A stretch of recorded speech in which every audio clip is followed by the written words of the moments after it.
Maqaan kiyyaa Asheetuu Fiqaaduun jedhama.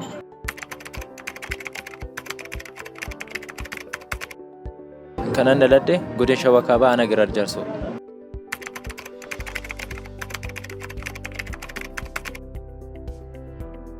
Hojii kana haalli itti jalqabuu danda'e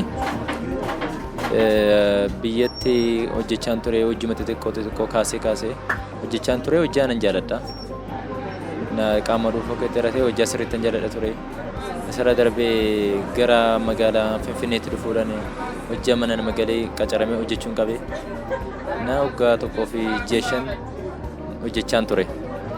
Akkuma hojjechaa turutti ta'ee gara of dandeenyaan gara hojii dhuunfaa kootii banuudhaan gara hojii kiyya dhuunfaa kootii jalqabee hojjechaan jira. Hojii akkanitti jalqabuu danda'e biyyuma kana keessa gahuudhaan hojjeeta adda addaa irratti xiyyeeffatee hojjechaan ture. Kaza hojii dhuunfaa kiyya ta'ee boota kireeffachuudhaan kana san jechuudhaan itti hojjechaa ture. Bu'aa bayii guddaa keessa danaadhee chipsiis xabbasee gurguruudhaaf irxibii buskuuta saambusaa gana barraa ka'uudhaan hojjechaan ture. Hojiin baay'ee gammachiisaadha, baay'ee ariifidha. Hojjechaatuma jira. Xiqqoo boota dhabuudhaan gini rakkachaa jirra malee haala boota irratti nan jiraadhu mana jireenyi kiraadhanii boota hojjaatiif kiraadha wal qabate baay'ee ulfaata xiqqoo kanarratti bichaadha. Hojiin bareeda ture.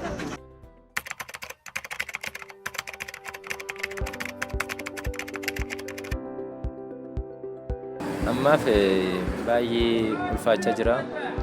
Akkuma ilaalamu waan hunduu mi'aa jiraadha.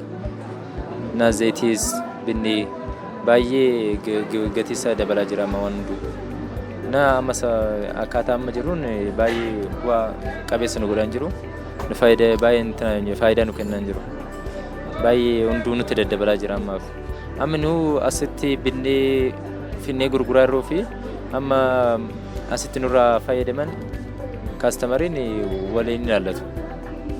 Kan zayitiin tokko tinnifu guyyaa irraatiif 2,000 tinnu asitti qarshii gurgurtaa nu kennu immoo baay'ee gadi bu'aadhas akkas ta'a.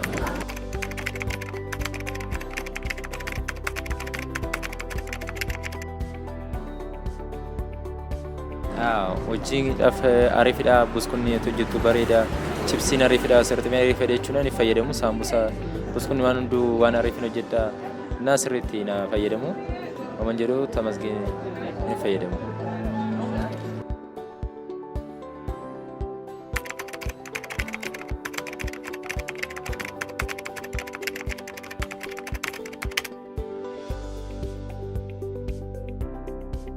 Maatiin kiyya ammaaf kan jiraatan biyyuma jiranii. Namoonni ni gargaaru dammoo bolawwan tokkooti obbolota 3tu na faana jira. Isaan gargaaree mana kiraarree isaanii kaffalee waliin jiraachaa jirra. Bakka hojjaattis wal gargaarree hojii keenya hojjechuutti jirra.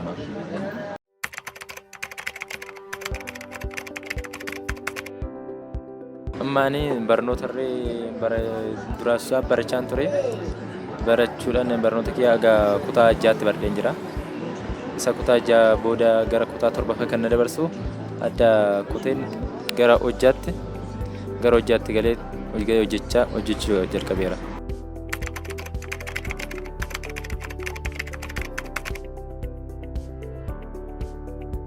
Kaayyoo barachuu osoo hin qabu haaluma harkuma intina jechuudhaan haala hojjaatti wal qabatee isarratti kan hojjaatu xiqqoonatti cimesi. Isa malees immoo haalli ani hojjechaa jiruu fi haalli gizee keessatti maallaqatti argachaa jiru waa'een ilaallatu. Isaa fi immoo qaxaree hojjisiisuudhaaf galii guddaa of harkaan qabu maallaqa barbaachisa. Hojjaa of kee afaan hojjechaa jira. Barnoota osoo itti deebi'ee baay'een jaaladha. Reefee ture jedheen tasaaba. Ittuma yaada garuu nan baradha jechuudhaaf deebi'ee tokko.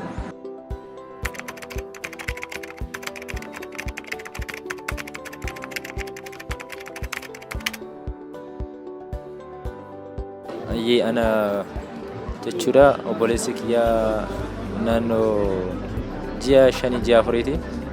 gara biyyaatti dhufee fidee hojii obbiratti eegalchiisee jira.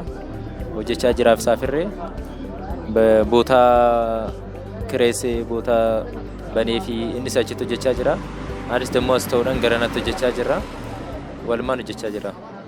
Na sabiratti obboloonni koo dubartoota nama lamatu jira. Isaanis nu faana nu gargaara hojjechaa jiru.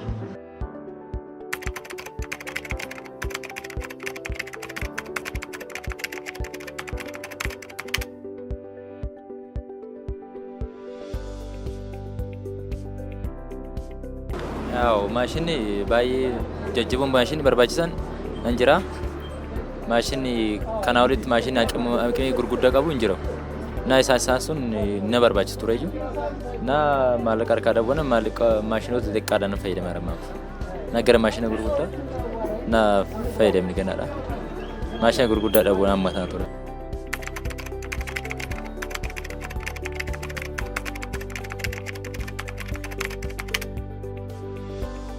Iddoo kanatti kana kaffalaa jiru qarshii 3,000. Na barandaa bichaadha. Barandaa kireeffadhee qarshii 3,000. Naannoo mana jireenyaa 2,500 kaffalee ittiin jiraachaa jira.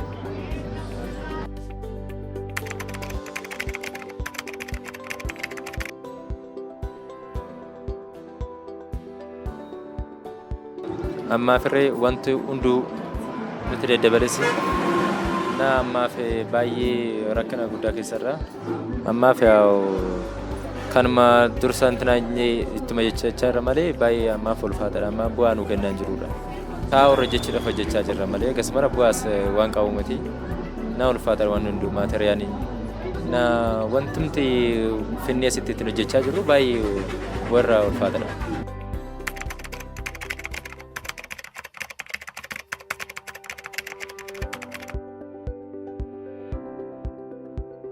Ani yaadni nani qabu yaada guddaa ture. Hawwii guddaan qaba. Hojii kana osoo gara biizinasii gara mana nyaataa gurguddaa kaaffee manatti osoo jijjiiree hojjedheen jedhee hawwii guddaan qaba ture. Yaa ta'u garuu isarraa darbee baay'ee guddaa keessa jira waan ta'eef baay'ee xiqqoo ammaaf maallaqas harkatti qabachuudhaaf maallaqa guddaa waan barbaachisuuf baay'ee xiqqoo waan ulfaate ta'eef guyyaa irratti eeggadhee kan mana hojjedhee xiqqoo ittiin yeroo siskachee jechaan jira.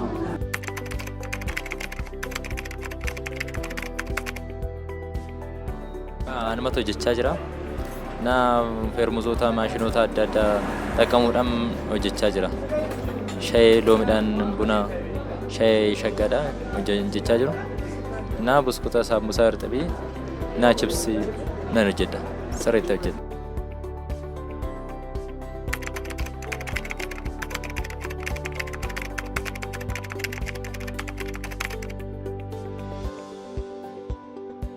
Hojjechuudhaaf waa baay'eetu gufuu namatti ta'a.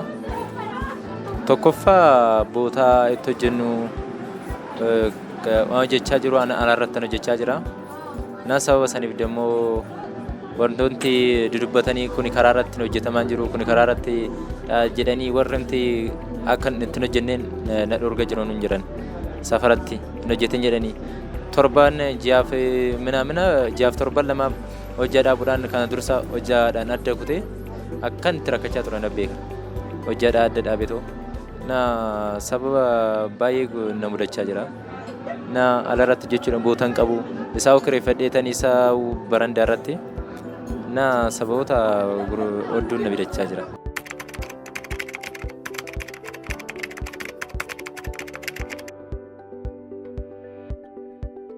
Ana wanti ammaatti na mudachaa jiru waa dhimma gabaatiin yoo ta'e malee wanti rakkoo narra geenye jiru rakkoo tokkorree. Na amma ta'e hojjechaan jira jireenya kiyya fooyyessaan jira uuman jedhu amma ta'e yoo wanti naaf wantoota gurguddaa baay'ee jira. Naani akka nama asitti jedheen hasaaba jiru miti akka yaaduun baay'ee hojjedhadheen gama hasaaba kutiin hasaabaara. Hojii gurguddaa irratti hojjechuun qaba jedhee. Bakka sababa harkaa dhabaati.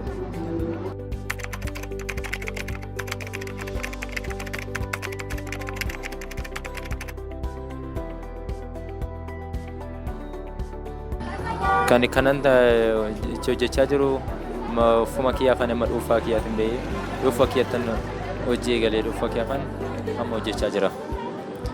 Ammaaf namni akkas mara namni si gargaara jedhes hin jiru. Amma ta'e dhuunfaa kiyyaa afaan irratti hojjechaa jira xiyyeeffadhee hojjechaa jira malee namni na gargaaru hin jiru ammaaf.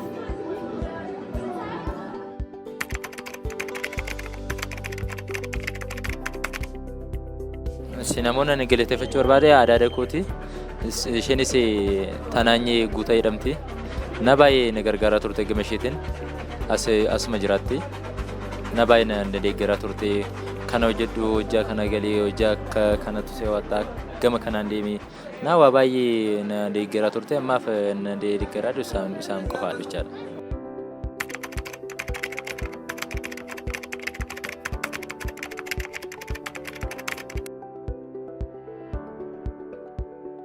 Gama lakkoofsa bilbila keessatti 09 35 50 37 84 argachuu hin danda'u.